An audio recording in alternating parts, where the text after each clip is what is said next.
Hey, what's up, everybody? Welcome back to the NRW. I'm your host here, Rob Medina, and I thank you all very much for joining me here today because today I'm going to be reviewing the Netflix original series In Man vs. Bee. Well, I was really excited about this show because I'm a really big fan of Rowan Atkinson. I've been a fan of him really because of Mr. Bean since I was a little kid. I was introduced to Mr. Bean through my father. I might have been maybe like 6 or 7, if I recall correctly.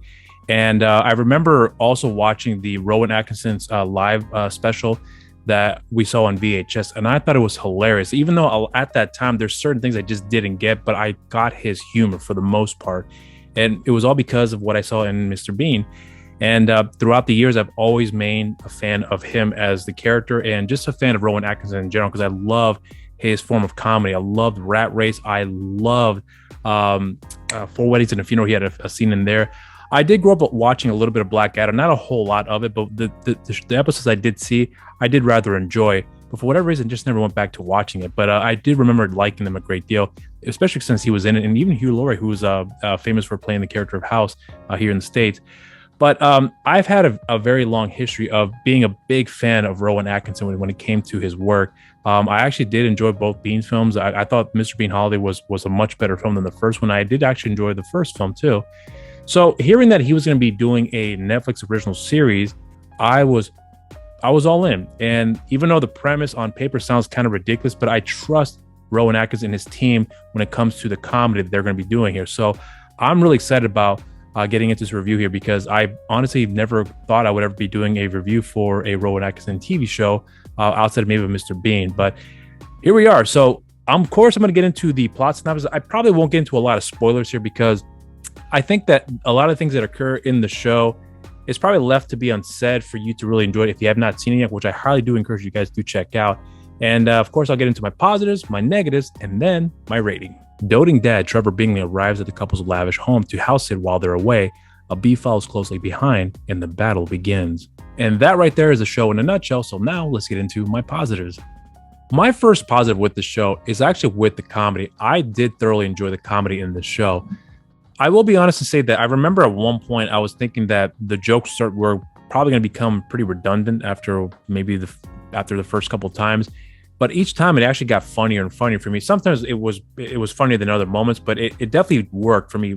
I would say virtually all the time. A few jokes here and there didn't necessarily work for me all that well, just because I didn't think it was that funny at that moment. But I liked the events that occurred after the fact that quickly made me forget about what didn't work, and then something else just picked up right away and caught my attention, and I thought it was hilarious. So there was a lot that goes on in the show, which one of the surprising things about the show is that each of these episodes are about maybe 10 minutes. I think the longest was maybe 15 minutes long. And I was genuinely surprised at how short each of these episodes were. And there's a total of 9 episodes. So if you were to put it all together, removing some of these the little breaks in between the episodes, you're pretty much getting a 90-minute film. And this show could have actually worked out as a film, but the fact that they broke it down into these 10-minute increments here, episodes, I meant to say, I actually thought that worked very well for the show because it's straight to the point, short and sweet. And if you watch one episode, that's one isolated moment. So the punchline is delivered in that show, or in that episode rather, works rather well. At least it does for me personally. Now, is this one of the best things he's ever done?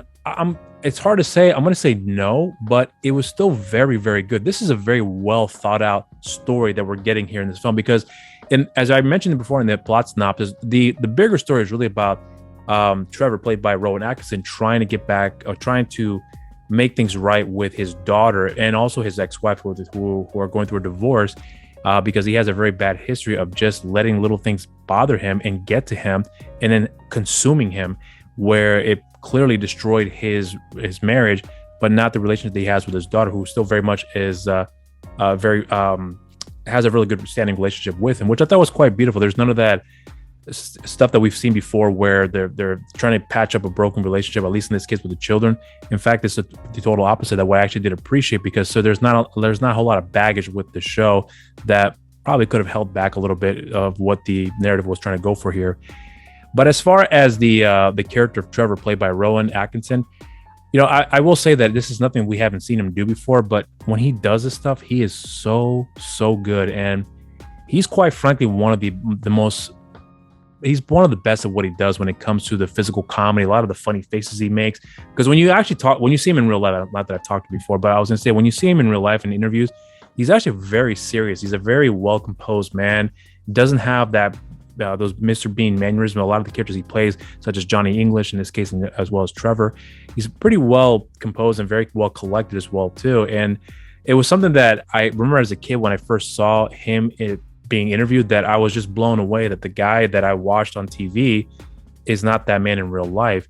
And that was kind of the first time I recalled seeing somebody that wasn't in character and realized that was kind of the epiphany that I realized that, oh, these guys are just acting. Like that was kind of the first indications that made me realize that what I was watching wasn't necessarily real, but it was just someone doing a really good job in their performances. So I can always hold that to with fond memories, and seeing that, and that made me realize the realities of what an actor actually does when they're just playing a character. They're just pretending.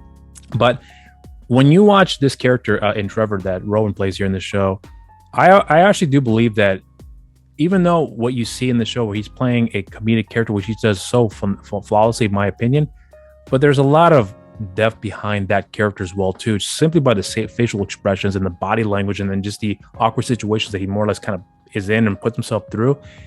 And it never feels tired, at least for me personally. So there's something about him that I truly do gravitate when it comes to his performances. But there's a movie that he had done well over 20 years ago called Rat Race, which I saw in theaters. And one of the reasons why I saw the movie in theaters, was because I wanted to see Rowan Atkinson play the character of the Italian guy. I forgot his name, that escapes me right now, in that movie, because I love him as an actor. So I knew that he was going to deliver, but it was really nice to see that despite a lot of the same formulas that he's been delivering before and the same traits we've seen him have with all these other characters he kind of more or less plays, he still brings a lot of depth to the character to really understand and connect with him and more or less be on his side despite all the crap that he does and destroying this house, among other things as well too. So I really did appreciate that. Now, as far as the actual plot in itself about this beef following or causing this kind of trouble for Trevor here, honestly, that was actually one of the best bits about the movie. And here's the thing too, there was actually a part in the film which I don't know anything about bees at all, to be completely frank, apart just from what they actually do. But there's a part of the story where it's revealed that certain bees get more or less singled out and they are pushed out of the hive, if you will, and they have to pretty much live on their own. So they're just more or less trying to figure things out for themselves along the way. And that's kind of more or less what Trevor is going through here as well too. And there's actually a moment in the film where when he learns about the lonely life that these bees tend to live, there is a slight human connection, even though this is a bug here, that you actually get to understand. In a lot of ways, I honestly felt connected with the bee and understanding because of what that bee was more or less going through, even though there was a lot of chaos that was ensuing because of this bee, that this man Trevor just couldn't clearly handle all that well. And there was just those little spots here and there that you actually do get a connection between these two characters, really, where you understand where they're coming from. And what's funny too is that this is kind of where I'm going to get into spoilers here. Even though he knows that and you see that he understands that, he's like, fuck that. And he's still going out of his way to get this bee and kill it. And I thought that was still so brilliant in the way that was handled there, because you do have those soft moments and then boom, you're right back at it again. And that's the punchline. And I thought that was hilarious. I thought it was handled quite beautifully.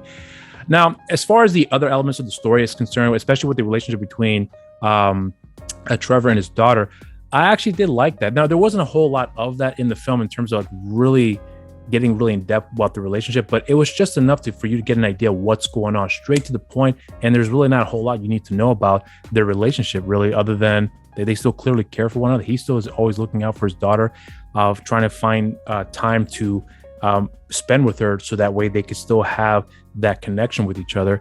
And I thought that was a really beautiful side to the story too, something to really bring a humanity in this character, which I thought was very needed, because if all that was removed, you're pretty much going to get more or less another Mr. Bean here. But the fact that you have those added elements to this character, I thought it worked effectively in this movie. Now, there's certainly other things as well too that I'm definitely going to point out here, because I can go on for hours about this stuff. But I think that Rowan Atkinson and the guys who have put this show together have done a really good job and taking their time and really developing the comedy. Because I'm not sure how long they've actually had this idea in developing the story here. But it wouldn't surprise me if this is an idea that they may have come up with for the last 10 years, and they finally got to a story that they could really tell effectively here.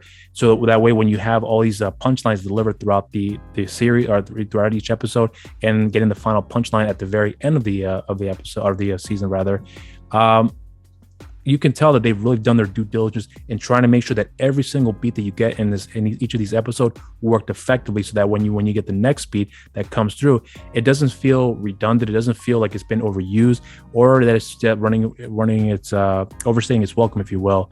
So I love the fact that everything was very calculated in that respect. You can tell when you watch the show, and this is one of those shows that when you go back and watch it again, a lot of things you notice the first time around, when you go back and watch it the second, hopefully the third and fourth time around, you're going to realize that everything was already laid out in front of you, and every little setup there was pretty much letting you know what's going to happen in the next coming events here, which I thought was brilliant about this show. So, excuse me.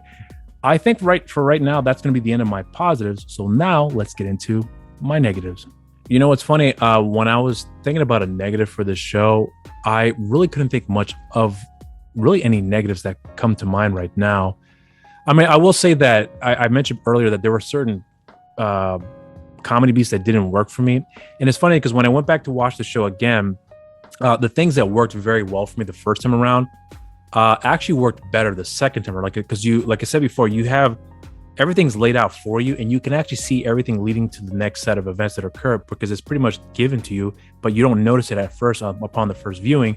But when you watch it the second, third, fourth time around, I've only seen it twice, but I noticed it. Oh, it was already it was giving you everything right then and there. So you have all the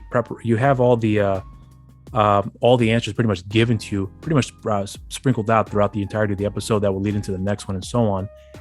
And when it came to some of the funny bits that didn't work for me, it still didn't work for me. Not to say that it was terrible, because it wasn't. It just didn't do all that much for me. But really, honestly, when it comes to the negative, I honestly can't think of anything else, because I knew what I was going to be getting in watching the show. Because if you watch Mr. Bean, you watch anything with Rowan Atkinson when it comes to his comedy, he's not giving you anything other than what you expect of him, because he has more or less kind of like a very well-known trademark when it comes to his style of comedy that's always consistent, and it's always about trying something different with his style of comedy in various different areas that can challenge that, if you will. And I think he did a really good job with the story.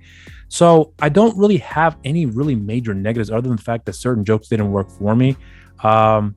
I guess you could say that maybe, we can get a little bit more about his background, but honestly, would it have made the film or the show any better? I don't really think so. I think it works just fine, getting the right information, the right exposition rather, to know the character and understand his background a little bit, and giving you enough to understand who this person is, and then just move on to the next beat.